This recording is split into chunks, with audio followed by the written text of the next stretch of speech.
अनिल चौहान जी, हमारे उपराज्यपाल admiral DK Joshi ji, Ajay Kumar Bhalla जी, श्री केशव चंद्र जी, और आज जो इस कार्यक्रम की आत्मा है, ऐसे हमारे सभी परमवीर चक्र प्राप्त वीरों के परिवारजन और जिन्होंने परमवीर चक्र को प्राप्त कर कर फिर से देश के लिए वापिस आने का भी साहस बताया है, ऐसे तीनों परमवीर चक्र प्राप्त जवानों को मैं आज के कार्यक्रम में स्वागत करता हूं। मित्रों, आज का दिन भारतीय सेना के तीनों अंगों के लिए बहुत महत्वपूर्ण दिन है, क्योंकि मैंने आज यहां आने से पहले कल कोड़ा ढूंढने का प्रयास किया था। अगर मैं गलत नहीं हूं तो पूरे विश्व में किसी भी देश ने अपने लिए लड़ने वाले जवानों के नाम पर द्वीपों का नाम रखकर उनकी वीरता को सम्मानित करने का कदम नहीं उठाया है। आज भारत के प्रधानमंत्री जी की ये पहल कि अंडमान निकोबार द्वीप समूह के 21 बड़े द्वीपों को हमारे परमवीर चक्र विजेताओं के नाम के साथ जोड़कर उनकी स्मृति को जब तक ये पृथ्वी रहेगी तब तक चिरंजीव करने का ये प्रयास मैं मानता हूं तीनों सेनाओं के लिए बहुत बड़ा उत्साहवर्धन करने वाला है। आज पराक्रम दिन है, नेताजी की 123वीं जयंती है। इस कार्यक्रम के साथ साथ जहां पर नेताजी रहे थे वो सुभाष द्वीप पर आज उनका स्मारक बनाने का भी निर्णय किया गया है। ये दोनों कार्यक्रम, ये दोनों निर्णय देश के प्रधानमंत्री के निर्णय अंडमान निकोबार को फिर से एक बार अंडमान निकोबार द्वीप समूह को स्वतंत्रता की स्मृतियों के साथ समग्र देश के साथ जोड़ने वाले निर्णय है और मैं इसका बहुत बहुत मन से स्वागत करता हूं। ये भूमि में ही कुछ ऐसा है कि कई बार कुछ भूमि में इस प्रकार का तत्व होता है कि बार बार वो भूमि सबका ध्यान आकृष्ट करती है। सन 57 की क्रांति के बाद जब अंग्रेजों ने निर्मम अत्याचार करना शुरू किया, तब यही भूमि पर हमारे क्रांतिवीरों को लाकर रखा, यही सेल्यूलर जेल बनाया। उस वक्त हजारों निश्वास के साथ इस यातनाओं को सहन करने वाले हमारे स्वतंत्रता वीरों को इसी भूमि ने मां बनकर सांत्वना देने का काम किया। और आज मेरे जैसे कई लोग ऐसा मानते हैं ये सेल्यूलर जेल नहीं है, आजादी के लड़ाई का ये बहुत बड़ा तीर्थ स्थान है। और जब देश की आजादी आगे बढ़ी और देश को नेताजी ने आजाद हिंद फौज के प्रयासों से, पराक्रम से आजाद कराने का प्रयास किया, तब भी इसी हिस्से को देश में सबसे पहले स्वतंत्रता प्राप्त करने का सम्मान मिला। सबसे पहले यही हिस्सा स्वतंत्र हुआ और किसी के हाथ से नहीं, नेताजी के हाथ से इसी द्वीप पर अपना तिरंगा पहली बार लहराया गया। तो अंडमान निकोबार द्वीप समूह अपने आप में पहले से ही सेल्यूलर जेल के कारण आजादी का तीर्थ स्थान बना हुआ था। फिर नेताजी ने सबसे पहले आजादी प्राप्त कर कर एक पवित्र भूमि पर सबसे पहला तिरंगा फहराया। फिर मोदी जी ने शहीद द्वीप नामकरण किया, फिर मोदी जी ने स्वराज द्वीप का नामकरण किया, फिर मोदी जी ने सुभाष द्वीप का नामकरण किया और आज 21 द्वीपों का नामकरण पराक्रम की पराकाष्ठा कर कर अपनी जान की चिंता किए बगैर कई लोगों ने जान की बलिदान देकर और कई लोगों ने जान की चिंता करे बगैर आजादी के संरक्षण के लिए, देश के सार्वभौमत्व के संरक्षण के लिए जो लड़ाई लड़ी, इनके नाम पर 21 द्वीप यहां पर किए जा रहे हैं। मैं मानता हूं कि समग्र भारत का इतिहास जब भी लिखा जाएगा तब इस घटना को बहुत स्वर्ण मंडित अक्षरों से लिखा जाएगा। आज 21 द्वीप नहीं बचे। 21 दीप जलाने का काम देश के प्रधानमंत्री जी ने किया है।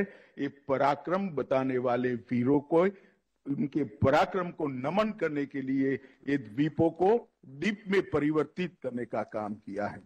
मित्रों, आज सुभाष जी का जन्मदिन भी है, जयंती भी है। नेताजी की 123वीं जयंती के दिन पर आज ये नामकरण हो रहा है। उसी दिन पर सुभाष स्मारक की भी घोषणा हो रही है। इससे अच्छा दिन हमें मिल नहीं सकता, क्योंकि देश की आजादी की लड़ाई में सुभाष बाबू ध्रुव तारे की तरह हमेशा चमकते रहे।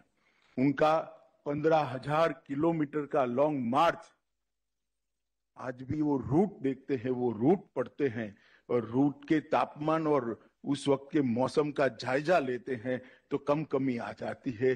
कितना साहस होगा वो व्यक्ति में जो कलकत्ते से लेकर बर्लिन तक बाय मोटर एक गाड़ी से -45 डिग्री टेम्परेचर से गुजरते हुए देश को आजाद कराने के लिए पहुंचा।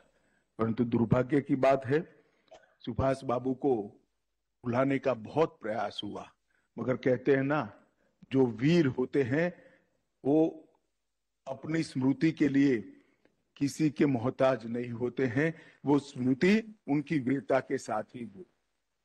नरेंद्र भाई ने प्रधानमंत्री बनने के बाद आज कर्तव्य पथ पर सम्मान के साथ देश के गौरव के समान सुभाष बाबू की मूर्ति लगाने का काम किया।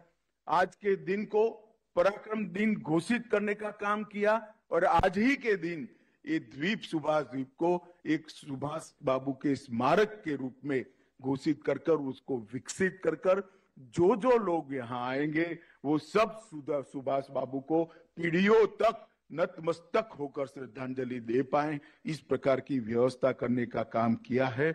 मैं पूरे देश की ओर से प्रधानमंत्री जी को ये दोनों फैसलों के लिए मन से बहुत बहुत धन्यवाद और साधुवाद देना चाहता हूं।